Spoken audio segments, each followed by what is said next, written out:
Assalamualaikum warahmatullahi wabarakatuh. Perkenalkan, nama saya Fabio Ray Rusdian dari kelas 11-8. Kali ini saya akan mereview sebuah buku yang berjudul Bill Gates, karya dari Hasna Wijayati. Buku ini diterbitkan oleh Biografi. Buku ini memiliki 322 halaman. Pertama-tama saya akan memberikan alasan mengapa saya memilih buku ini. Alasan saya memilih buku ini adalah karena buku ini memberikan motivasi kepada saya untuk terus belajar dalam membangun semangat diri untuk selalu bekerja keras agar mencapai masa depan yang lebih baik, dan tidak puas dengan hanya satu hal saja, tetapi harus belajar untuk mencapai tujuan yang lainnya. Sinopsis dari buku ini yaitu buku ini diawali dengan latar belakang dan masa kecil Bill Gates. Bill Gates lahir pada 28 Oktober 1955 di Seattle, Washington. Dalam keluarga yang sangat menghargai pendidikan, ayahnya William Henry Gates II adalah seorang pengacara terkemuka. Sementara ibunya Mary Maxwell Gates adalah seorang pendidik yang aktif dalam berbagai organisasi nirlaba. Lingkungan keluarganya yang mendukung membentuk karakter dan ambisi Bill Gates sejak usia dini. Ia mulai menunjukkan minat dalam bidang matematika dan sains di sekolah dasar. Ketika berusia 13 tahun, Bill Gates mendapatkan akses ke komputer pertama di sekolahnya, dan pengalaman ini sangat berpengaruh dalam membangkitkan dan ketertarikan dan kecintaan pada teknologi.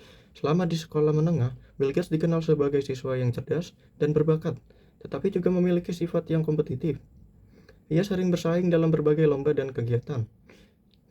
Ketika memasuki Harvard University pada tahun 1973, ia awalnya memilih jurusan hukum, namun ketertarikan dan obsesi pada komputer harus mendominasi pikirannya. Di Harvard, Gates memulai terlibat dalam proyek perangkat lunak yang lebih serius, dan ia bertemu dengan Paul Allen yang kemudian menjadi mitra dalam mendirikan Microsoft. Bill Gates dan Allen mendirikan Microsoft pada tahun 1975 dengan visi untuk mengembangkan perangkat lunak untuk komputer pribadi. Salah satu langkah pertama mereka adalah menciptakan perangkat lunak untuk Altair 880, yang merupakan salah satu komputer pribadi pertama yang ada di pasaran. Keduanya menyadari bahwa pasar komputer pribadi akan tumbuh pesat, dan mereka ingin berada di garis depan inovasi ini.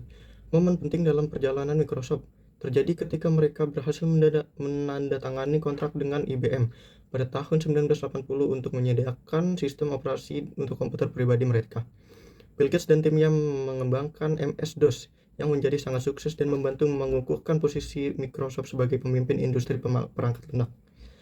Buku ini menjelaskan betapa pentingnya keputusan tersebut dan bagaimana Microsoft berhasil memanfaatkan peluang yang ada di pasar. Inovasi dan pengembangan produk setelah kesuksesan awal dengan MS-DOS, Bill Gates dan timnya melanjutkan untuk mengembangkan produk baru. Pada tahun 1985, Microsoft meluncurkan Windows, sistem operasi dengan antarmuka grafik yang intuitif. Windows revolusioner karena membuat penggunaan komputer lebih mudah dan lebih menarik bagi pengguna biasa. Bukan hanya bagi para teknisi, Bill Gates menekankan pentingnya desain yang berorientasi pengguna dan bagaimana hal itu dapat mengubah cara orang berinteraksi dengan teknologi. Buku ini juga membahas bagaimana Microsoft terus berinovasi dengan mengembangkan Microsoft Office, paket aplikasi perkantoran yang menjadi standar industri. Bill Gates berbagi pandangannya tentang bagaimana Microsoft berusaha memahami kebutuhan pengguna dan terus beradaptasi dengan perubahan teknologi serta permintaan pasar. Bill Gates membagikan filosofi kepemimpinannya yang unik. Dia percaya bahwa pemimpin yang sukses harus mampu menginspirasi dan memperdayakan tim mereka. Ia menciptakan budaya kerja di Microsoft yang mendorong kolaborasi, inovasi, dan komunikasi. Bill Gates menekankan pentingnya keberagaman dalam tim dan bagaimana pandangan yang berbeda dapat menghasilkan ide-ide yang lebih baik. Dia juga berbicara tentang tantangan yang dihadapi dalam manajemen, termasuk bagaimana menanggapi konflik dan membuat keputusan sulit. Bill Gates menceritakan pengalamannya dalam menghadapi kegagalan dan bagaimana hal itu membantunya untuk tumbuh sebagai pemimpin. Ia mengingat momen-momen ketika Microsoft menghadapi persaingan yang ketat dari perusahaan-perusahaan seperti Apple dan IBM. Ketika mereka harus menghadapi dan berinovasi untuk tetap relevan di pasar. Selanjutnya saya akan memberikan tanggapan terkait kelebihan dan kekurangan buku ini. Kelebihannya: 1. Cover buku ini sangat menarik. 2. Bahasa yang digunakan mudah dipahami. 3. Buku ini dapat menginspirasi pembaca untuk mencapai kesuksesan. 4. Buku ini sangat cocok untuk pemula.